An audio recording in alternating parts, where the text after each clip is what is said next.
nós vamos começar a orar pela saúde de São Caetano do Sul. Vamos exercer o nosso poder de unidade de fé. Em fé, nós vamos declarar a bênção do Senhor sobre esta área. Você e eu sabemos como a área da saúde é muito precária no Brasil. Todo dia você vê isso nas redes sociais, na televisão, nos telejornais. Mas nós vamos declarar agora, enquanto oramos pelo Brasil, nesta área, que São Caetano do Sul não será assim.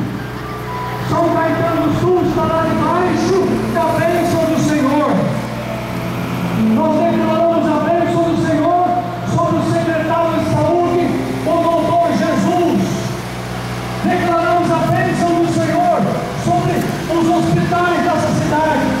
Declaramos a bênção do Senhor sobre o pronto-socorro municipal. Declaramos a bênção do Senhor sobre todas as UBSs. Declaramos a bênção do Senhor sobre todos os profissionais da saúde que cuidam desta população e daqueles dos municípios vizinhos que vêm buscar aqui ajuda quando necessária. Nós declaramos que ainda aqui no Brasil esteja faltando recursos. Nesta cidade não faltará recursos por causa da bênção do Senhor.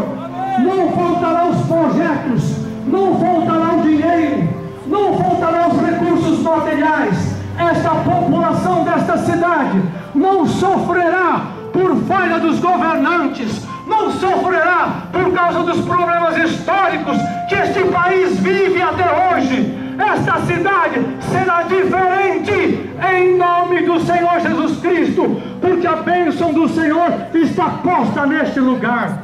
Enquanto você ora pelo Brasil, declare: aqui neste lugar reina a bênção do Senhor. Aqui neste lugar Cristo Jesus se faz manifestado. Aqui neste lugar a unção da vida, a unção da vida e da saúde prevalece sobre a doença e sobre a morte, em nome do Senhor Jesus Cristo. E os que